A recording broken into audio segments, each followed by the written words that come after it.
Amazon জঙ্গলে লুকিয়ে আছে এক অলৌকিক গাছ, যার ফুল খেলে সেরে যায় যে কোনো মরণব্যাধি রোগ সহ সকল ধরনের অভিশাপ। যুগ যুগ ধরে হাজারো মানুষ সেই গাছের ফুল আনতে গিয়ে তাদের প্রাণ বিলিয়ে দেয়, কিন্তু তারপরেও মানুষ স্বভাবতই অমরত্বের লোভ ছাড়তে পারে না। ঠিক এভাবেই কিছু বিজ্ঞানীরা সেই ফুল পাওয়ার জন্য অ্যামাজনের গভীরে এমন এক অভিযানে নেমে পড়ে যা দেখলে তোমরাও রোমাঞ্চিত হবে। আজকের এই মুভিটা এতটাই ইন্টারেস্টিং যে তুমি চাইলেও শেষটা না দেখে বের হতে পারবে না। বলছিলাম 2021 সালে মুক্তি পাওয়া আমার বেশ পছন্দের একটি মুভি জঙ্গল ক্রুজের কথা। তো আমি আজকে সামি আছি তোমাদের সাথে। তাহলে আর কোনো কথা না বাড়াই, সরাসরি এক্সপ্লেনেশনে যাওয়া যাক। মুভির শুরুতেই আমরা দেখতে পাই প্রায় 500 বছর আগে একদল স্প্যানিশ অভিযাত্রী অ্যামাজনের গহীনে সন্ধান করছে সেই বিশেষ গাছের। এই দলের প্রধান হলো জন অ্যাগিরে। আসলে অ্যাগিরে মৃত্যুশয্যায় থাকা তার একমাত্র কন্যার জীবন বাঁচাতেই এই গাছের সন্ধানে এসেছে, কিন্তু যত দিন যাচ্ছে তাদের উপর নেমে আসছে নানান বিপদ।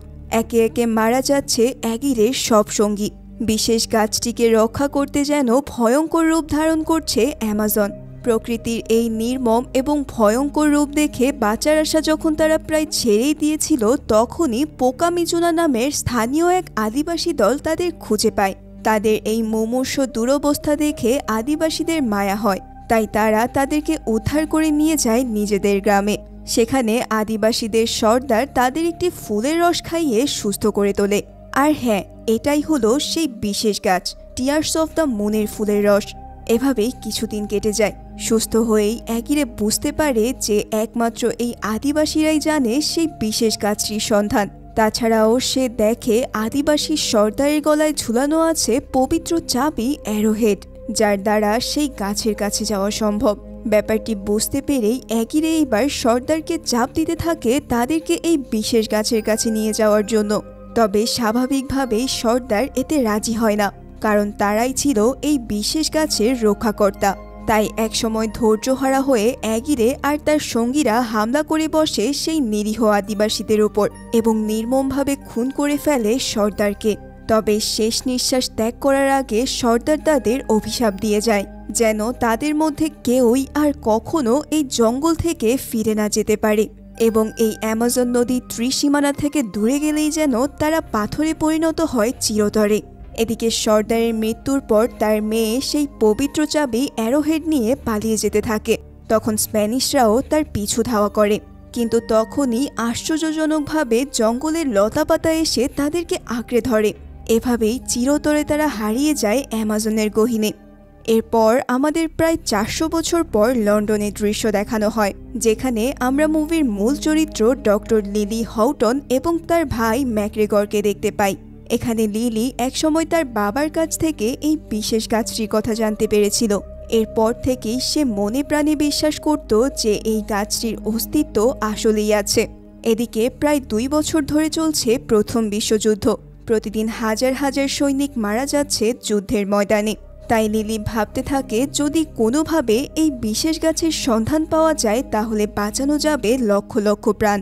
তাই সে আর তার ভাই মিলে প্ল্যান করে অ্যামাজনে অভিযান করার। কিন্তু বললেই তো আর এত ভয়ঙ্কর আর দুর্গম অভিযান করা যায় না। প্রথমেই তাদের প্রয়োজন সেই চাবি অ্যারোহেড, যেটা RATAS নামের তৎকালীন এক রয়্যাল সায়েন্স সোসাইটির কাছে সংরক্ষিত রয়েছে। তাই লিলি আর ম্যাকগ্রেগর সেই সংগঠনটির সদস্য হবার চেষ্টা করে, কিন্তু লিলি একজন নারী হওয়ায় তারা তার আবেদন খুবই বাজেভাবে প্রত্যাখ্যান করে দেয়। তবে ম্যাকগ্রেগরকে তারা সেখানে আমন্ত্রণ জানায়। এভাবেই একদিন ম্যাকগ্রেগর এক অনুষ্ঠানে তাদের সবার সামনে একটি স্পিচ দেয়, যেখানে সে সেই বিশেষ গাছ টিয়ার্স অফ দ্য মুনের গুরুত্ব এবং তারা সেটি খোঁজার জন্য অ্যামাজনে যাওয়ার পরিকল্পনার কথা জানায়। সে তাদের এই অভিযানটি সফল করার জন্য সোসাইটির কাছে অনুরোধ করে তাদের সেই অ্যারোহেডটি দেওয়ার জন্য, কিন্তু তারা তাতে রাজি হয় না। সেখানকার প্রত্যেকে বলে ওঠে এসব কুসংস্কার তারা বিশ্বাস করে না। তবে আমরা দেখতে পাই ভেতরে ভেতরে খবরটা ছিল একটু অন্যরকম। আসলে RATAS এর মালিক জেমস হব গোপনে গোপনে জার্মানদের হয়ে কাজ করছে এবং একজন গোপন এজেন্ট হিসেবে তাদের যুদ্ধে সাহায্য করছে। জার্মান সরকারও যুদ্ধে জেতার জন্য এই টিয়ার্স অফ দ্য মুনের খোঁজে তাদের একটি দল অ্যামাজনে পাঠাচ্ছে, যার প্রধান নেতৃত্বে আছে জার্মান প্রিন্স জোয়াকিম। সোসাইটির প্রধান জেমস হব ইতিমধ্যেই সেই অ্যারোহেড প্রিন্সের কাছে বিক্রি করে দিয়েছে। এভাবে ম্যাকগ্রেগর যখন একদিকে স্পিচ দিচ্ছিল, অন্যদিকে প্রিন্স তখন অপেক্ষা করছিল অ্যারোহেডটি নেওয়ার জন্য। তবে লিলি ছিল বেশ একরোখা। তার প্ল্যান ছিল সোজা আঙুলে ঘি না উঠলে আঙুল তার বাঁকাতেই হবে, অর্থাৎ সেই সোসাইটি যদি অ্যারোহেড স্বেচ্ছায় না দেয় তাহলে সে নিজেই সেটিকে চুরি করবে। যেমন ভাবা তেমনি কাজ। যখন তারা ম্যাকগ্রেগরকে রিজেক্ট করেছিল তখনই লিলি তার কাজে নেমে পড়ে। সে ছিল তালা খুলতে বেশ এক্সপার্ট। এভাবেই সে কৌশলে সবার চোখকে ফাঁকি দিয়ে অ্যারোহেডটি চুরি করে নেয়। কিন্তু দুর্ভাগ্যবশত পালানোর সময় সে প্রিন্স জোয়াকিমের চোখে পড়ে যায়। সাথে সাথেই প্রিন্স প্রহরীদেরকে তাকে আটক করার নির্দেশ দেয়। তবে লিলি ছিল খুবই চালাক। সে প্রহরীদের পরাস্ত করে জানালা দিয়ে লাফ দিয়ে বেরিয়ে আসে এবং তার ভাইয়ের সহায়তায় একটি বাসে করে পালিয়ে যেতে সক্ষম হয়। এদিকে অ্যারোহেড হারিয়ে প্রিন্স প্রচণ্ড রেগে যায়। সে এটি উদ্ধারের জন্য ডক্টর লিলির পিছনে তার কিছু লোক লাগিয়ে দেয়। পরের দৃশ্যে আমরা ফ্র্যাঙ্ক ওলফ চরিত্রে দেখতে পাই ডোয়েন জনসনকে। এখানে ফ্র্যাঙ্ক ছিল একজন বোট চালক। তার কাজ হলো এখানে আসা পর্যটকদের অ্যামাজন নদীর আশেপাশে ঘুরিয়ে দেখানো। তার বোটের নাম ছিল লাকিলা। দেখেই বুঝতে পারছো এটা অনেক পুরাতন একটি বোট। এখানে ফ্র্যাঙ্ক ছিল খুবই চালাক চতুর একজন লোক। সে পর্যটকদের ভ্রমণ রোমাঞ্চকর করে তোলার জন্য নিজে থেকেই কিছু নকল বিপদ সাজিয়ে রাখত। যেমন তার কিছু আদিবাসী বন্ধুদের সে নদীর পাড়ের জঙ্গলে মানুষ খেকো জঙ্গলি হিসেবে বসিয়ে রাখে।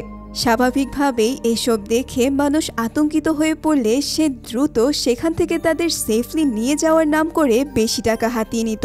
এখানে পর্যটকরা বুঝতেই পারত না যে এই সকল কিছুই ছিল ফ্র্যাঙ্কের নিজের সাজানো। এভাবেই ফ্র্যাঙ্ক তার ট্যুর শেষ করে ঘাটে ফিরলে সেখানে মিস্টার নীলো নামের একজন পর্যটক ব্যবসায়ী তার বোটের ইঞ্জিন খুলে নেয়। কারণ এই ইঞ্জিন কেনার জন্য ফ্র্যাঙ্ক একসময় নীলোর কাছ থেকে ধার নিয়েছিল, যা সে এখনও পরিশোধ করেনি। ফ্র্যাঙ্ক নীলোকে অনেক বোঝানোর চেষ্টা করে, কিন্তু কে শোনে কার কথা। সে সেই ইঞ্জিনটি লক করে তার চাবি নিজের অফিসে রেখে দেয়। এদিকে ডক্টর লিলি আর তার ভাই অভিযানের সুবাদে এখানে এসে পৌঁছায়। তারা মিস্টার নীলোকে খুঁজছিল ট্যুর গাইডের জন্য। অন্যদিকে ফ্র্যাঙ্ক চুরি করে নীলোর অফিসে ঢোকে তার বোটের ইঞ্জিনের চাবি উদ্ধার করতে।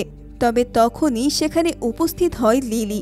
এখন কোনো উপায় না পেয়ে এক প্রকার বাধ্য হয়েই ফ্র্যাঙ্ক নিজেকে নীলো হিসেবে পরিচয় দেয়। লিলি তখন তাকে নীলো মনে করে পুরাতন একটি ম্যাপ দেখায়, যেখানে টিয়ার্স অফ দ্য মুন গাছটির নির্দেশনা দেয়া আছে। সেটা দেখেই ফ্র্যাঙ্ক তাকে সাবধান করে বলতে থাকে এমন কোনোই গাছ নেই, এগুলো সবই মিথ্যা কুসংস্কার। তাছাড়া এই জায়গাটি খুবই বিপজ্জনক। তার চেয়ে সে তাদের অন্য কোথাও নিয়ে যাওয়ার কথা বলতে থাকে। কিন্তু লিলি ছিল বেশ নাছোড়বান্ধা। সে ফ্র্যাঙ্ককে বড় অঙ্কের টাকা অফার করলে অবশেষে সে রাজি হয়ে যায়। অতঃপর তারা রেস্টুরেন্টে বসে যখন বিস্তারিত আলাপ আলোচনা করছিল তখন আমরা দেখতে পাই দূর থেকে কেউ লিলিকে অনুসরণ করছে। এদিকে তার ভাই ম্যাক ইতিমধ্যেই আসল নীলোকে নিয়ে রেস্টুরেন্টে হাজির হয়। আর এতেই লিলি বুঝতে পারে যে ফ্র্যাঙ্ক তাকে ধোঁকা দিয়েছে। সে তখনই তার সাথে ডিল ক্যান্সেল করে নীলোর সাথে কথা বলতে শুরু করে। তবে তখন ফ্র্যাঙ্ক লক্ষ্য করে লিলির গলায় ঝুলানো আছে সেই হারিয়ে যাওয়া পবিত্র অ্যারোহেড, যার মাধ্যমে সেই বিশেষ গাছটির কাছে পৌঁছানো সম্ভব। সে তাড়াতাড়ি ডক্টর লিলিকে 50% ছাড় দিয়ে নিয়ে যাওয়ার প্রস্তাব দেয়, কিন্তু এতেও সে রাজি না হয়ে নীলোর সাথেই ডিল করতে থাকে। আর ঠিক সেই মুহূর্তেই আচমকা সেখানে একটি জাগুয়ার এসে হামলা চালায়। তখন সেখানে থাকা সকলে ভয় পেলেও ফ্র্যাঙ্ক জাগুয়ারটির সাথে ফাইট করে বাকিদের রক্ষা করে। এই কাণ্ডে ফ্র্যাঙ্ক সেখানে এক প্রকার হিরো বনে যায়। তার এমন সাহস দেখে ডক্টর লিলি আবারও ফ্র্যাঙ্ককে বিশ্বাস করে এবং তাকেই অবশেষে গাইড হিসেবে নিতে রাজি হয়। কিন্তু পরক্ষণেই আমরা দেখতে পাই জাগুয়ারটি আসলে ফ্র্যাঙ্কের পোষা প্রাণী প্রক্সিমা। বুঝতেই পারছো, এটাও ছিল ফ্র্যাঙ্কের সাজানো নাটক। এদিকে নীলো বুঝতে পারে ফ্র্যাঙ্ক তার কাছ থেকে ইঞ্জিনটি চুরি করে নিয়েছে। সে তৎক্ষণাৎ লোক পাঠায় ফ্র্যাঙ্কের বোটটি আটকানোর জন্য। ঠিক সেই মুহূর্তেই জার্মান প্রিন্স জোয়াকিমের ভাড়াটে লোকেরা যারা এতক্ষণ লিলিকে ফলো করছিল তারাও বন্দরে এসে উপস্থিত হয় এবং কৌশলে একসময় তারা লিলিকে একটি পাখির খাঁচায় বন্দি করে অপহরণের চেষ্টা করে। তবে তালা খুলতে এক্সপার্ট লিলি তার উপস্থিত বুদ্ধি কাজে লাগিয়ে সেখান থেকে কোনো মতে বের হয়ে যেতে সক্ষম হয়। এদিকে ফ্র্যাঙ্ক দেখতে পায় কিছু লোক লিলিকে পিছু ধাওয়া করছে, তাই সে এবার বোটটিকে ম্যাকের কাছে দিয়ে লিলিকে উদ্ধার করতে চলে আসে। অতঃপর বোটে ওঠার জন্য ফ্র্যাঙ্ক নদীতে ঝাঁপ দেয় এবং লিলিকেও ঝাঁপ দিতে বলে, কিন্তু এখানে লিলি ঝাঁপ দিতে অপারগতা জানায়, কারণ সে সাঁতার জানত না। তবে সে তখন একটি দড়ির সাহায্যে কোনো মতে ঝুলে বোটে লাফিয়ে পড়ে, আর অবশেষে তারা দুজনেই বোটে উঠতে সক্ষম হয়। অন্যদিকে নিজের লোকেদের এমন হাল দেখে জার্মান প্রিন্স প্রচণ্ড রেগে যায়। এখানে আমরা দেখতে পাই প্রিন্স ইতোমধ্যেই তার সাবমেরিন নিয়ে সেখানে পৌঁছে গেছে। সে এবার নিজেই তার সাবমেরিন থেকে ফ্র্যাঙ্কদের বোটের দিকে মিসাইল ছুড়ে বসে, কিন্তু ফ্র্যাঙ্কও তো কম যায় না। তাই সে তার অসামান্য দক্ষতা দিয়ে এ যাত্রায়ও নিজেদের বাঁচিয়ে নেয়। শুধু তাই নয়, সে এমনভাবে তাদের ধোঁকা দেয় যাতে করে ওই সাবমেরিনটি নীলর অফিসে আঘাত করে সবকিছু লণ্ডভণ্ড করে দেয়, অর্থাৎ এক ঢিলে দুই পাখি। এভাবেই সকল বিপদ সামলে তারা সবাই সেই বিশেষ গাছের উদ্দেশ্যে রওনা দেয়। পথে যেতে যেতে সন্ধ্যা নেমে আসে, তাই এক স্থানে তারা নোঙর ফেলে ওই রাতটা সেখানে কাটানোর সিদ্ধান্ত নেয়। এখানে ফ্র্যাঙ্ক তাদের জন্য পিরানহা মাছ ধরে রান্না করে, যেটা খেতে লিলির বেশ অস্বস্তি হচ্ছিল, কিন্তু এই অবস্থায় তার না খেয়েও কোনো উপায় ছিল না। যাই হোক, সেই রাতে লিলি বোটে বসে আপন মনে ছবি আঁকছিল, আর ফ্র্যাঙ্কও তার পাশে বসে গিটারে সুর তুলছিল। ঠিক এমন সময় ফ্র্যাঙ্ক তাকে বলে ওঠে, আসলে তুমি এখানে যেটা খুঁজতে এসেছো সেটা একটা গুজব। এর আগেও বহু লোক সেটা খুঁজতে এসে মারা পড়েছে, কিন্তু লিলি জানায় তার মনে দৃঢ় বিশ্বাস যে ওই গাছটি অবশ্যই আছে, আর তা পাওয়া গেলে সেটা দিয়ে বিজ্ঞান ও মানব জীবনের অনেক উপকারে আসবে। এতেই ফ্র্যাঙ্ক বুঝতে পারে যে লিলি এখানে কোনো লোভ লালসা নিয়ে আসেনি। এরপর দেখা যায় যখন ম্যাক নিচে ঘুমাতে যাবে ঠিক সে সময় প্রক্সিমা তার সামনে এসে উপস্থিত হয়। ম্যাক তো ভয়ের চোটে প্রাণপণে চিৎকার করতে করতে উপরের দিকে উঠে আসে। এমন কাণ্ড দেখে লিলিও প্রচণ্ড ভয় পেয়ে যায়। তবে এখানেই ফ্র্যাঙ্ক তাদের জানায়, চিন্তা করো না, প্রক্সিমা আমার পোষা জাগুয়ার। এই কথা শুনে তারা দুজনেই প্রচণ্ড শকড হয়ে যায়, আর বুঝতে পারে যে রেস্টুরেন্টের সেই আক্রমণের ব্যাপারটা পুরোটাই ছিল সাজানো। স্বাভাবিকভাবেই তারা এবার ফ্র্যাঙ্কের উপর প্রচণ্ড রেগে যায়। লিলি তখন তাকে কিছু না বলেই সেখান থেকে উঠে ঘুমাতে চলে যায়। এদিকে লিলির বিশ্বাস ভঙ্গ করায় ফ্র্যাঙ্ক নিজের উপরেই বেশ অনুতপ্ত হয়। অন্যদিকে দেখা যায় জার্মান প্রিন্স তাদের ধরার জন্য এক নতুন ফাঁদ পাততে চলেছে। সেই অনুসারে প্রিন্স এমন একটি গুহা খুঁজে বের করে যেখানে জন অ্যাগিরে আর তার সঙ্গীরা এখনও পাথর হয়ে আছে। এরপর সে ওই গুহায় গিয়ে অ্যাগিরের মুখে কয়েক ফোঁটা নদীর পানি দেয়। সাথে সাথেই সেই পাথরটি যেন কিছুটা জীবন্ত হয়ে উঠেছে। দেখা যায় তার মুখ থেকে দুটি ভয়ঙ্কর বিষাক্ত সাপ বেরিয়ে এসেছে। এটা দেখে প্রিন্স তাকে বলে, যদি তোমরা আমাকে সেই অ্যারোহেড এনে দাও তাহলে আমি ওই বিশেষ গাছের সাহায্যে তোমাদের সব অভিশাপ কাটিয়ে দেব। তার মুখে এই কথা শুনে অ্যাগিরে তৎক্ষণাৎ রাজি হয়ে যায়। এরপর প্রিন্স গুহার দেয়ালে ডায়নামাইট ফাটিয়ে নদীর পানি সেখানে আনার ব্যবস্থা করে দেয়। পানির সংস্পর্শে আসতেই অ্যাগিরে এবং তার সঙ্গীরা আবারও জীবন ফিরে পায়। কিন্তু এখানে জীবন পেলেও এখনও কিন্তু তাদের অভিশাপ কাটেনি, কারণ এই অভিশাপ কাটাতে একমাত্র তাদের প্রয়োজন সেই বিশেষ গাছটির। অন্যদিকে দেখা যায় ফ্র্যাঙ্ক হঠাৎ খেয়াল করে যে তাদের বোটের গতি কেমন যেন বেড়ে যাচ্ছে। এরপর সে দেখতে পায় তাদের বোটের সামনে বিশাল বিশাল পাথর দেখা যাচ্ছে।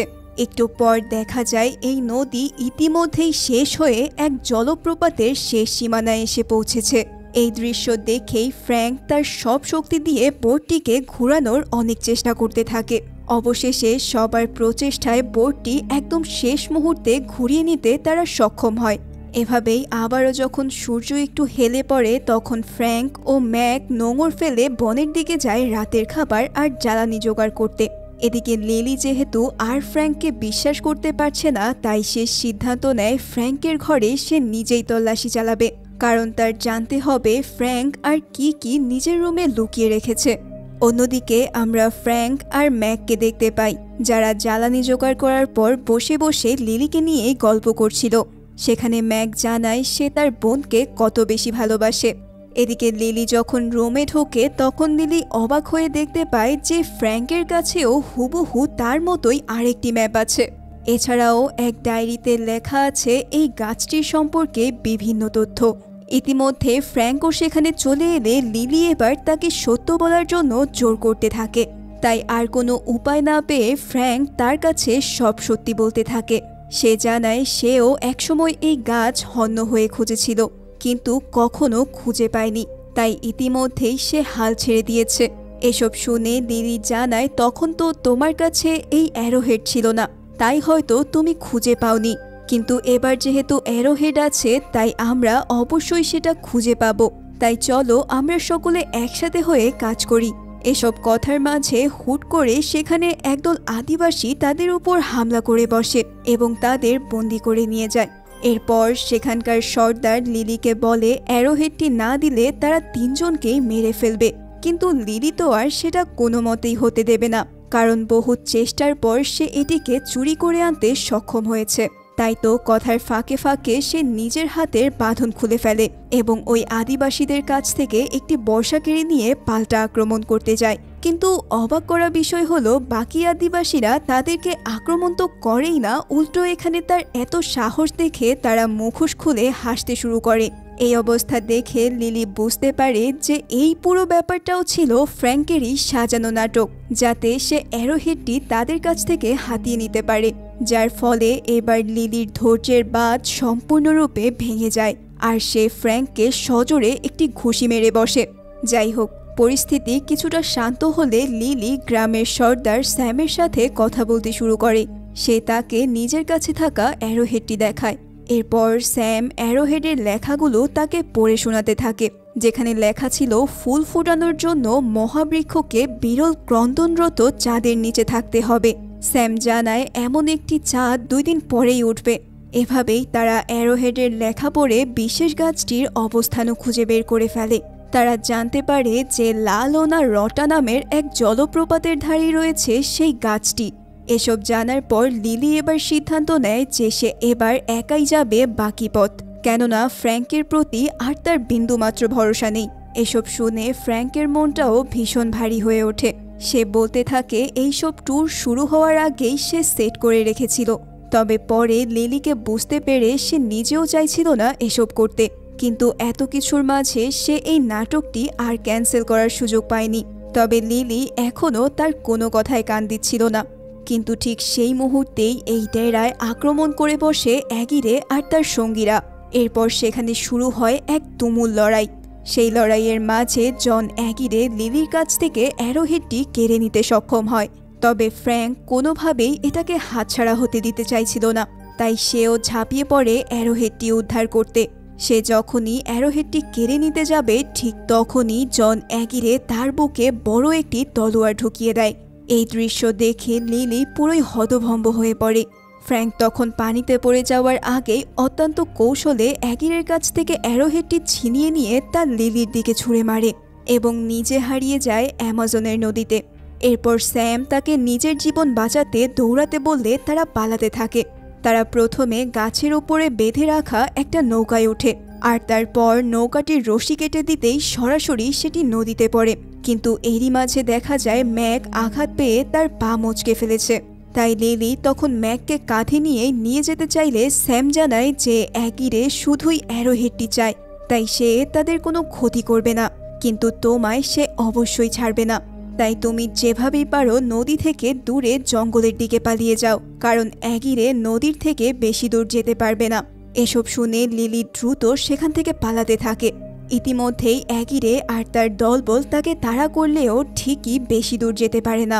তাদের অভিশাপের কারণে নদী থেকে দূরে আসতেই বনের লতাপাতা তাদেরকে আঁকড়ে ধরে নদীর দিকে ছুঁড়ে ফেলে, যার ফলে এই যাত্রায় লিলিও নিজের জীবন বাঁচাতে সক্ষম হয়। এভাবেই সেই রাতের পর সকালবেলা লিলি ম্যাককে খুঁজতে বের হয়। তাকে খোঁজার সময় দূর থেকে লিলি দেখতে পায় ফ্র্যাঙ্ক পানিতে পড়ে আছে। এটা দেখে লিলি দৌড়ে তার কাছে গিয়ে দেখে যে ফ্র্যাঙ্ক এখনো বেঁচে আছে। তবে আশ্চর্যের বিষয় হলো ফ্র্যাঙ্ক এত বড় তলোয়ারের আঘাত খেয়েও দিব্যি কিভাবে যেন উঠে দাঁড়ালো। লিলি এই কাণ্ডে প্রচণ্ড বিস্ময়ে প্রশ্ন করে ওঠে, আরে এ কি করে সম্ভব? এবার ফ্র্যাঙ্ক তাকে এমন এক কথা বলে যা শুনে লিলির মতো আমিও পুরো থ বনে গিয়েছিলাম। এখানে ফ্র্যাঙ্ক বলতে থাকে তার নাম ফ্র্যাঙ্ক নয়, তার আসল নাম হচ্ছে ফ্রান্সিসকো, আর সে গত 400 বছর ধরে জীবিত আছে। সেও ছিল একজন স্প্যানিশ অর্থাৎ অ্যাগিরের দলেরই সদস্য। সে ছিল অ্যাগিরের সবচেয়ে কাছের বন্ধু। এরই মাঝে অ্যাগিরের মেয়ে আনা অসুস্থ হয়ে পড়ে। অ্যাগিরের কাছে তার মেয়ে ছিল পুরো পৃথিবী। এজন্যেই তারা তাকে বাঁচানোর জন্য বেরিয়ে পড়ে সেই বিশেষ গাছটির সন্ধানে। তবে অ্যামাজন তাদেরকে একদমই ছাড় দেয়নি। মৃত্যুর দ্বার প্রান্তে যখন তারা পৌঁছে যায় তখনই আদিবাসীরা তাদের খুঁজে পায় এবং সুস্থ করে তোলে তাদের। তবে একসময় সেই গাছের সন্ধান অ্যাগিরেকে সর্দার না দিলে যারাই তাদের জীবন বাঁচিয়েছে তাদের উপরেই হামলা করে বসে অ্যাগিরে। তবে ফ্র্যাঙ্ক তাদের মতো এতটা নিষ্ঠুর আর অকৃতজ্ঞ হতে পারেনি। তাই সর্দারের মেয়ে যখন অ্যারোহেডটি নিয়ে পালিয়ে যাচ্ছিল তখন সে অ্যাগিরেকে থামানোর চেষ্টা করেছিল। তখন অ্যাগিরে তার বুকে ছুরি ঢুকিয়ে দেয়। তবে ইতিমধ্যেই সেই সর্দার মৃত্যুর আগে তাদের অভিশাপ দিয়ে যায়। তাই সেও তাদের সাথেই অভিশপ্ত হয়ে প্রায় 400 বছর ধরে এই জঙ্গলেই আটকে রয়েছে। এছাড়াও লিলি যেই ম্যাপ দেখে এখানে এসেছে সেই ম্যাপটা এঁকেছিল ফ্র্যাঙ্ক নিজেই। এসব শুনে বিস্ময়ে হতভম্ব লিলি নিজের কানকেও যেন বিশ্বাস করে উঠতে পারছে না। তবে ফ্র্যাঙ্ক এবার তাকে আশ্বস্ত করে বলে যে এই সব কিছু একদমই সত্যি, আর আমি নিজেও সেই বিশেষ গাছের সন্ধানে আছি যাতে করে আমি নিজের অভিশাপ কাটাতে পারি। কারণ এত বছর জীবিত থাকতে থাকতে আমি সত্যি অনেক ক্লান্ত হয়ে গেছি। এসব কথা শুনে এইবার লিলি আবারও ফ্র্যাঙ্ককে বিশ্বাস করে এবং তারা সবার কাছে বিদায় নিয়ে ওই বিশেষ গাছের উদ্দেশ্যে রওনা হয়। এদিকে ম্যাক আহত হওয়ায় তাকে তারা ওই গ্রামের মধ্যেই রেখে যায়। এভাবেই তারা যখন চলতে শুরু করে তখন ফ্র্যাঙ্ক তাকে তার পুরনো দিনের আরও কিছু কথা বলতে থাকে। সে জানায় যে গল্পকে মানুষ এত বছর রূপকথার গল্প ভেবেছিল সেটাই আসলে একটি সত্য ঘটনা। সর্দারের অভিশাপে তারা কেহই আর নদী ছেড়ে যেতে পারেনি। অভিশপ্ত হওয়ার পর জনের দলের বাকিদের সাথে ফ্র্যাঙ্কের নিয়মিত মারামারি লেগেই থাকত। প্রায় 200 বছর এভাবে থাকার পর একদিন ফ্র্যাঙ্ক চালাকি করে তাদেরকে সেই গুহায় বন্দি করতে সক্ষম হয়। এরপর থেকে সে নদীর পাশে ঘর বানিয়ে সেখানে থাকতে শুরু করে এবং ধীরে ধীরে সেখানে লোকালয় গড়ে ওঠে। এভাবেই একসময় ওই স্থানটি একটা পর্যটন এলাকায় পরিণত হয়, আর এরপর থেকেই সে একজন ট্যুর গাইড হিসেবে সেখানে কাজ করতে থাকে। এই হচ্ছে ফ্র্যাঙ্কের আসল কাহিনী। এসব শুনে লিলি যেন এক রূপকথার জগতে চলে যায়। অন্যদিকে অ্যারোহেড উদ্ধার করতে না পেরে জন অ্যাগিরে যেন আরও মরিয়া হয়ে ওঠে। সে এবার তার কিছু পোষা মৌমাছিকে পাঠিয়ে দেয় প্রিন্স জোয়াকিমের কাছে, যার ফলে সেই মৌমাছিগুলো প্রিন্সকে ম্যাপে সেই গ্রামের সন্ধান জানিয়ে দেয় এবং প্রিন্স সেই নির্দেশনা অনুযায়ী নিজের বাহিনী নিয়ে গ্রামের দিকে এগিয়ে যেতে থাকে। এরপর আমরা দেখতে পাই ম্যাক আর স্যাম নৌকায় করে কোথাও যাচ্ছে। তবে এখানে হঠাৎ তারা অনুভব করে তাদের নৌকা ধীরে ধীরে কেমন যেন আকাশে ভেসে উঠছে। এটা দেখেই আতঙ্কিত হয়ে চারপাশে তাকাতেই তারা দেখতে পায় বিশাল সাবমেরিন তাদেরকে নিয়ে পানির উপরে ভেসে উঠেছে। এরপর একটু খেয়াল করে তারা দেখতে পায় যে এই সাবমেরিনের দরজা খুলে বেরিয়ে আসে প্রিন্স জোয়াকিম। প্রিন্স তখন ম্যাককে ধরে নিয়ে যায় এবং তাকে হুমকি দিয়ে বলে যে লিলি এবং ফ্র্যাঙ্ক পরবর্তীতে কোথায় যাচ্ছে তা যেন তাকে জানিয়ে দেওয়া হয়, অন্যথায় সে মিসাইল মেরে পুরো গ্রামকে উড়িয়ে দেবে। এসব শুনে ম্যাক বেশ ভয় পেয়ে যায়, আর তারা কোথায় গিয়েছে তা না চাইতেও তাদেরকে দেখিয়ে দিতে বাধ্য হয়। এদিকে লিলি আর ফ্র্যাঙ্ক ইতিমধ্যেই লালোনা রটা জলপ্রপাতের দিকে যেতে থাকে। এখানে লিলি ফ্র্যাঙ্ককে প্রশ্ন করে, আচ্ছা টিয়ার্স অফ দ্য মুন পেলে তুমি কি করবে? জবাবে সে জানায়, আমি এই অভিশপ্ত জীবন থেকে নিজেকে মুক্ত করব। হয়তো এমনও হতে পারে যে আমি নিজেকে শেষ করে ফেলব, কারণ শত শত বছর বেঁচে থাকতে থাকতে জীবনের প্রতি আমি আগ্রহ হারিয়ে ফেলেছি। তাই এবার আমি মৃত্যুকে আলিঙ্গন করে শান্তি পেতে চাই। ফ্র্যাঙ্কের এমন অদ্ভুত উত্তর শুনে লিলি মনে মনে বেশ কষ্টই পেতে থাকে, কারণ সে ইতিমধ্যেই নিজের অজান্তেই ফ্র্যাঙ্ককে ভালোবেসে ফেলেছে। সে ভেবেছিল যে ফ্র্যাঙ্কও হয়তো তাকে ভালোবেসেছে, আর তার জন্য হয়তো আরও অনেক বছর সে বেঁচে থাকতে চাইবে। এরপর তারা সেই জলপ্রপাতের কাছাকাছি পৌঁছে যায়। এবার দুজন মিলে খোঁজ করতে থাকে সেই গাছের, কিন্তু অনেক খোঁজার পরেও তারা সেই গাছের কোনো চিহ্নও খুঁজে পায় না।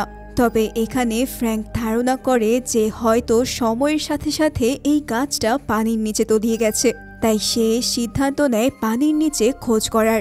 এরপর সে পানির নিচে নেমে দেখে তার অনুমানই সঠিক হয়েছে, সেখানে একটি কুটুরিতে একটা সুইচ আছে। ফ্র্যাঙ্ক বুঝতে পারে যে এই সুইচ অন করলেই হয়তো গাছের কাছে যাওয়ার রাস্তা খুঁজে বের হবে, কিন্তু তার শরীর অনেক বড় হওয়ায় সে সেখানে ঢুকতে পারছিল না। তাই সে উপরে এসে লিলিকে সেখানে প্রবেশ করার জন্য বলে, কিন্তু সমস্যা তো আসলে এখানেই, কারণ লিলি সাঁতার জানতো না, তাই সে এই কাজ করতে ভয় পায়। ফ্র্যাঙ্ক তখন তার উপর বিশ্বাস রাখতে বলে। ফ্র্যাঙ্কের এই কথায় অবশেষে তার ভরসা পেয়ে লিলি সেখানে প্রবেশ করতে রাজি হয়। কিন্তু এখানে ঘটে এক ভয়ঙ্কর ঘটনা। লিলি সেখানে ঢুকে ভুলবশত অন্য একটি সুইচে স্পর্শ করার সাথে সাথেই প্রবেশ পথ বন্ধ হয়ে যায়, যার ফলে লিলি সেখানে আটকা পড়ে ডুবতে শুরু করে। এই দৃশ্য দেখে ফ্র্যাঙ্ক তাকে সাহায্য করতে ছুটে আসে, কিন্তু দেখা যায় একদল পিরানহা তার উপর আক্রমণ করে দিয়েছে। এদিকে অনেক চেষ্টার পর লিলি অবশেষে সুইচটা অন করতে সক্ষম হয়, যার ফলে সাথে সাথেই বন্ধ হয়ে যায় ওই জলপ্রপাতের ধারা। দ্রুতই দেখা যায় যে পানি নিচের দিকে নামতে শুরু করেছে, কিন্তু পানির নিচে এতক্ষণ শ্বাস নিতে না পারার কারণে লিলি ইতিমধ্যেই তার জ্ঞান হারিয়ে ফেলেছে। এমত অবস্থায় ফ্র্যাঙ্ক দ্রুত লিলির কাছে ছুটে যায়। অতঃপর লিলির জ্ঞান ফিরলে হুট করে সে আবারও ফ্র্যাঙ্কের ওপর রেগে যায়, কারণ সে মনে করছিল যে ফ্র্যাঙ্ক ইচ্ছে করেই হয়তো তাকে বাঁচাতে আসেনি। তখন ফ্র্যাঙ্ক পিরানা মাছের আক্রমণের কথা তাকে খুলে বলে, কিন্তু ফ্র্যাঙ্ক তাকে পিরানা মাছের কথা বললেও সে কিছুই বিশ্বাস করে না। এদিকে ঝগড়া করতে করতে হঠাৎ তারা খেয়াল করে সমস্ত পানি ইতিমধ্যেই নিচে নেমে গেছে, আর সেখানে আছে সেই গাছের কাছে যাওয়ার পথ। এটি দেখে তাদের আনন্দের যেন কোনো সীমা থাকে না, তাই তো দুজন দুজনকে জড়িয়ে ধরে নিজেদের সাকসেসকে সেলিব্রেট করতে থাকে। অবশেষে তাদের হাতে ধরা দিল সেই কাঙ্ক্ষিত গাছটি। তখন ফ্র্যাঙ্ক বলে ওঠে, এখন তুমি চাইলেই তোমার স্বপ্ন পূরণ করতে পারবে। লিলিও বলে, তুমিও চাইলে তোমার অভিশাপ থেকে নিজেকে মুক্ত করতে পারবে। শুধু তাই নয়, যদি তুমি চাও তাহলে আমার সাথে লন্ডনে এসে নিজের বাকি জীবনটা কাটাতে পারো। আমি যেদূর জানি অনেক আগে থেকেই তোমার লন্ডনে যাওয়ার অনেক শখ। তবে এসব শুনে ফ্র্যাঙ্ক বলে, দেখো লিলি, লন্ডনে যাওয়া আমার হয়তো কখনোই হবে না। আমি আমার অন্তিম সিদ্ধান্ত অনেক আগেই নিয়ে ফেলেছি। এভাবেই দুজনেই যখন এটা নিয়ে তর্ক করছে, ঠিক তখনই সেখানে ম্যাককে নিয়ে হাজির হয় প্রিন্স জোয়াকিম। এরপর সে তাদের গান পয়েন্টে করে ওই অ্যারোহেডটি ছিনিয়ে নেয় এবং তার দল সবাইকে আটক করে সেই বিশেষ গাছের দিকে আগাতে শুরু করে। এভাবে কিছু দূর যাওয়ার পর অবশেষে তারা সবাই বহু প্রতীক্ষিত সেই গাছটির নিকটে পৌঁছে যায়। কিন্তু এখানে ঘটে আরেক কাহিনী। দেখা যায় গাছটি অনেক বছর পানির নিচে থাকার কারণে ইতিমধ্যেই মরে গেছে। এসব কিছু দেখে প্রিন্সের মাথা তো পুরোই খারাপ হতে শুরু করে। তাই সে এবার ফ্র্যাঙ্ককে বলে সেই গাছে আবারও ফুল ফোটাতে, কেননা এই গাছে ফুল কিভাবে ফোটাতে হয় তা লিলি এবং ফ্র্যাঙ্ক দুজনেই জানত। কিন্তু ফ্র্যাঙ্ক তখন জানায় সে তার কথা অনুযায়ী গাছে ফুল ফোটাতে পারবে, তবে শর্ত হচ্ছে যে তাকে একটি ফুল দিতে হবে যাতে সে নিজেকে অভিশাপ থেকে মুক্ত করতে পারে। এভাবেই জোয়াকিম তার কথায় রাজি হলে ফ্র্যাঙ্ক অ্যারোহেড নিয়ে সেটা গাছের ভেতরে একটা খোপড়িতে রাখে। কিন্তু আশ্চর্যের বিষয় হচ্ছে সেই অ্যারোহেড দিয়েও এই গাছের কিছুই হয় না। ফ্র্যাঙ্ক অবাক হয়ে যায়, কারণ এভাবেই গাছের ফুল ফোটানোর নিয়ম ছিল। এসব দেখে প্রিন্স এবার লিলিকে বলে তার বুদ্ধি খাটিয়ে গাছে ফুল ফোটাতে। তখন লিলিও শর্ত দেয় যে যদি তাদের দুজনকে দুটো ফুল দেওয়া হয় তাহলেই কেবল সে এই কাজ করতে পারবে। কিন্তু প্রিন্স জানায় দুটো নয়, আমি কেবল একটি ফুলই দেব। এখন তোমরাই সিদ্ধান্ত নাও যে কে ফুলটা নেবে। এসব শুনে লিলি ও ফ্র্যাঙ্ক দুজনেই বেশ চিন্তিত হয়ে যায়। একদিকে ফ্র্যাঙ্ক 400 বছর ধরে নিজের অভিশাপ নিয়ে ঘুরছে, তাই এই ফুল এক প্রকার তারই প্রাপ্য। কিন্তু অন্যদিকে লিলিরও এই ফুলের প্রয়োজন, যার দ্বারা সে হাজার হাজার মানুষের জীবন রক্ষা করতে পারবে। তবে এখানে হুট করেই আমরা দেখি যে ফ্র্যাঙ্ক রেগে গিয়ে বলছে, এই ফুল আমার চাই চাই। যদি আমার কাছ থেকে কেউ ফুল নিতে চায় তাহলে আমাকে মেরে তা নিতে হবে। এই কথা শুনে লিলি প্রচন্ড অবাক হয়ে যায়, আর সেও বলে ওঠে ঠিক আছে, তবে তাই হোক। এই প্ল্যান করে লিলি এবার অ্যারোহেডটিকে ওই গাছের কাছে নিয়ে আসে। ইতিমধ্যে আকাশের চাঁদও উঠে পড়েছে, কিন্তু গাছটি জীবিত হওয়ার কোনো নামই নেই। ঠিক সেই সময় লিলির মনে পড়ে যায় স্যামের কথা। সে বলেছিল এই অ্যারোহেডটিকে আঘাত করার কথা। ঠিক সেভাবেই লিলি যখন অ্যারোহেডটিকে একটু জোরে চাপ দেয় তখনই সেটি 2 টুকরো হয়ে যায়। তারপরেই সেখান থেকে বেরিয়ে আসে এক গোলাপি রঙের উজ্জ্বল পাথর। আসলে এই পাথরটি ছিল এই গাছটির হৃৎপিণ্ড। এভাবেই লিলি এই পাথরটিকে যখন গাছের মধ্যে চেপে ধরে ঠিক সেই মুহূর্তেই পুরো গাছ অলৌকিকভাবে জীবিত হতে থাকে এবং সেই গাছে ধীরে ধীরে ফুটতে শুরু করে গোলাপি রঙের সেই জাদুই ফুল, যার জন্য তাদের কতই না যুদ্ধ করতে হয়েছে। সবাই যখন মুগ্ধ বিস্ময়ে অপরূপ গাছটির দিকে তাকিয়ে আছে, ঠিক এমন সময় কেউ কিছু বুঝে ওঠার আগেই লিলি হঠাৎ জার্মান এক সৈন্যের পিস্তল কেড়ে নিয়ে গুলি করে বসে ফ্র্যাঙ্ককে। এখন তোমরা হয়তো ভাবছো এসব কি, এত দূরে এসে এভাবে বেইমানি করলো লিলি। তবে চিন্তা করো না, আসলে এই সব কিছুই ছিল লিলি আর ফ্র্যাঙ্কের সাজানো নাটক। তোমরা তো জানোই যে ফ্র্যাঙ্ক অমর, তাই সে মৃত্যুর ভান করে আবারও ফিরে এসে সবাইকে আচমকা হামলা করতে পারবে। এদিকে এই কাণ্ড দেখে জোয়াকিম মনে করে যে হয়তো ফুলের লোভেই লিলি তাকে খুন করেছে, তাই সে লিলিকে বিশ্বাস করে তাকে নিয়ে ফুল তুলতে উপরে চলে যায়। তবে যেই না সবাই একটু আনমনে হয়ে পড়ে, ঠিক তখনই পানি থেকে ফ্র্যাঙ্ক উঠে এসে সৈন্যদের 12টা বাজাতে থাকে। তবে বোট দখলের সময় এক সৈন্য গুলি করলে গুলির শব্দ শুনে বোটের দিকে তাকায় সবাই, আর লিলি সেই সুযোগে সৈন্যদের ধাক্কা দিয়ে নিচে ফেলে নিজেই রশি ধরে গাছের উপরে উঠে যায় ফুল নেওয়ার জন্য। কিন্তু ততক্ষণে চাঁদের আলো সেখান থেকে সরে যেতে থাকে, যার ফলে ওই গাছটিও আবার ধীরে ধীরে নিষ্প্রাণ এবং ফুলহীন হতে থাকে। আসলে চাঁদের আলো যতক্ষণ থাকবে কেবল ততক্ষণই ফুলগুলো জীবিত থাকবে। এসব দেখে লিলি আপ্রাণ চেষ্টা করতে থাকে ফুল নেওয়ার জন্য। এভাবে চেষ্টা করতে করতে অবশেষে একেবারে শেষ মুহূর্তে গিয়ে লিলি গাছ থেকে মাত্র একটি ফুল ছিঁড়ে নিতে সক্ষম হয়। কিন্তু এরপর হঠাৎ ডাল ভেঙে সে নিচের দিকে পড়ে যেতে শুরু করে। সে কোনো মতে তখন একটি ডাল ধরে ঝুলে নিজেকে বাঁচিয়ে নিলেও ততক্ষণে সেখানে এসে উপস্থিত হয় প্রিন্স জোয়াকিম। এবার সে লিলিকে বলে ফুলটি তাকে ফিরিয়ে দিতে। এদিকে ক্রমশ ভেঙে পড়ছে গাছটি। এখানে আর কোনো উপায় না পেয়ে লিলি ফুলটা গাছ থেকে নিচে ছুঁড়ে দেয় এবং ফ্র্যাঙ্ক এক মুহূর্ত দেরি না করে সেই ফুলটিকে ধরে ফেলে। তবে ঠিক তখনই সেখানে এসে উপস্থিত হয় জন অ্যাগিরে ও তার সঙ্গীরা। যেহেতু প্রিন্স জোয়াকিম তার কথা রাখতে পারেনি, তাই তারাই তাকে শাস্তি দিয়ে দেয়। এছাড়াও তারা ভাবতে থাকে লিলির কাছেই হয়তো ফুলটি আছে, তাই তারা সবাই মিলে লিলিকে ধাওয়া করতে শুরু করে। তবে ঠিক তখনই ফ্র্যাঙ্ক তাদের জানায় ওদিকে নয়, বরং ফুলটা রয়েছে আমার কাছে, পারলে আমার কাছ থেকে নিয়ে দেখাও। এই কথা শোনার সাথে সাথেই তারা ফ্র্যাঙ্কের পিছনে লেগে পড়ে। এরপর ফ্র্যাঙ্ক ম্যাককে একটি নিরাপদ স্থানে নামিয়ে দেয় আর প্রক্সিমাকে বলে তাদের দুজনকে নিরাপদে রাখতে। এদিকে ফুল তখনও ফ্র্যাঙ্কের কাছে আছে ভেবে জন আর তার সঙ্গীরা তাকে তাড়া করতে থাকে। এরপর ফ্র্যাঙ্ক তার বোটটি ফুল স্পিডে চালিয়ে দিয়ে ছুটতে শুরু করে। তবে জন আর তার সঙ্গীরা এবার ফ্র্যাঙ্ককে আক্রমণ করে বসে। এদিকে বোটটি সোজা এগিয়ে যেতে থাকে মস্ত এক দেয়ালের দিকে। এখানে তাদের ও ফ্র্যাঙ্কের সাথে অ্যাকশন সিন ছিল একদম দেখার মতো। তবে অনেক চেষ্টার পরেও একসময় ফ্র্যাঙ্ক তাদের হাতে ধরা পড়ে যায়। কিন্তু একই জন অ্যাগিরে তাকে ধরে দেখতে পায় ফুলটি তার কাছে নেই। তাহলে এই ফুল এখন কার কাছে? ঠিক এসব ভাবতে ভাবতেই তাদের বোটটি সোজা সামনের দেয়ালে আঘাত হানে, আর এরপর মুহূর্তেই ধসে পড়ে পুরো দেয়াল, যার ফলে এবার পানি আসার রাস্তাও বন্ধ হয়ে যায়। আসলে এখানে ফ্র্যাঙ্ক একটা অসাধারণ প্ল্যান করেই এইসব করেছে। এখন যেহেতু এখানে আর কোনো পানি থাকবে না, তাই অভিশাপের কারণে জন অ্যাগিরেও আর বাঁচতে পারবে না। ঠিক সেই প্ল্যান অনুসারেই অ্যাগিরেদের সবাইকে জঙ্গল আবারও আঁকড়ে ধরে।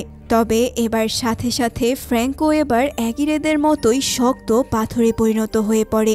ফ্র্যাঙ্ক আসলে তখনই ম্যাক্সের কাছে সেই ফুলটি দিয়ে তাকে নিরাপদ জায়গায় নামিয়ে দিয়েছিল, আর জোয়াকিমও এই দেয়াল ধসের নিচে চাপা পড়ে সেখানেই মৃত্যুবরণ করে। এখানে এখন লিলি পড়ে যায় দোটানায়। এই ফুল দিয়ে সে এখন কি করবে? সে কি তার পছন্দের মানুষকে বাঁচাবে, নাকি হাজার হাজার সাধারণ মানুষের জীবন বাঁচাবে? এভাবেই বেশ কিছুক্ষণ ভাবার পর সে তার সমস্ত স্বপ্ন বিসর্জন দিয়ে হাতে রাখা ফুলটি ফ্র্যাঙ্কের ঠোঁটে রাখে তাকে বাঁচিয়ে নেবার জন্য। কিন্তু দেখা যায় যে এই ফুলের সংস্পর্শেও ফ্র্যাঙ্ক জীবিত হচ্ছে না, অর্থাৎ এই ফুলটি হয়তো কাজ করেনি। সে অনেক চেষ্টা করতে থাকে, কিন্তু কোনো কিছুতেই কিছু হয় না। যার ফলে সব আশা ছেড়ে দিয়ে লিলি তার প্রিয় মানুষটিকে বিদায় জানাতে বাধ্য হয়। সে আর তার ভাই সেখান থেকে চলে যায়। তবে লিলি চলে গেলেও সেখানে ফ্র্যাঙ্কের পাশে বসে থাকে তার প্রিয় প্রাণী প্রক্সিমা। এদিকে লিলি কিছু দূর যেতে না যেতেই তারা হঠাৎ প্রক্সিমার শব্দ শুনতে পায়। তাই তারা কৌতূহলী হয়ে সেখানে ফিরে আসে এবং দেখতে পায় ফাইনালি ফ্র্যাঙ্ক বেঁচে ফিরেছে। আজ এতগুলো বছর পর সে অবশেষে অভিশাপ মুক্ত হতে পেরেছে। সে এই টিয়ার্স অফ দ্য মুনের ছোঁয়ায় মুক্তি পেয়ে গেছে 100 বছরেরও বেশি এই অভিশাপ থেকে। এভাবেই আনন্দ পর্ব সেরে সবাই যখন গুহা ছেড়ে বের হবে তখনই তারা খেয়াল করে গুহার এক কোণে খানিকটা চাঁদের আলো এসে পড়েছে। আর সেখানে ফুটে আছে আরেকটি টিয়ার্স অফ দ্য মুন ফুল, যেন আজ প্রকৃতি চাইছে তাদের জিতিয়ে দিতে। অর্থাৎ এখন কেবল ফ্র্যাঙ্কি নয়, সে এই পৃথিবীর আরও মানুষকেও বাঁচাতে সক্ষম হবে। সেই ফুলটি তারা ছিঁড়ে লিলির রিসার্চের জন্য নিয়ে আসে। অতঃপর অভিযান শেষে তারা লন্ডনে ফিরে আসে। এখানে ম্যাককে তাদের অভিযান সম্পর্কে বলার জন্য আবারও আমন্ত্রণ জানানো হয় রয়্যাল সোসাইটিতে, আর সদস্যপদ দেয়া হয় ডক্টর লিলিকে। তবে ম্যাক তার স্পিচে বলে তার বোন লিলি সেই সদস্যপদ প্রত্যাখ্যান করেছে, কারণ সে এখন ক্যামব্রিজের প্রফেসর হিসেবে যোগ দিয়েছে। মেয়েরাও যে কোনো কিছুতে কম না সেটা সে প্রমাণ করে দিয়েছে। শেষের দৃশ্যে আমরা দেখি লিলি ফ্র্যাঙ্ককে দেওয়া কথা অনুযায়ী লন্ডনের রাস্তায় ড্রাইভিং শিখাচ্ছে, আর পিছনের সিটে বসে আছে প্রক্সিমা। এখানেই এই অসাধারণ অ্যাডভেঞ্চারাস মুভিটির সমাপ্তি ঘটে। তো ভিডিওটি কেমন লাগলো তা জানাতে কিন্তু তোমরা অবশ্যই ভুলবে না। আর তোমাকে অসংখ্য ধন্যবাদ এই ভিডিওটি এতক্ষণ পর্যন্ত দেখার জন্য। তাহলে আজকের ভিডিওটি এই পর্যন্তই। আশা করছি খুব শীঘ্রই তোমাদের সাথে দেখা হবে নতুন কোনো ভিডিওতে। ততক্ষণ পর্যন্ত তোমরা সবাই ভালো থাকো। ধন্যবাদ সবাইকে।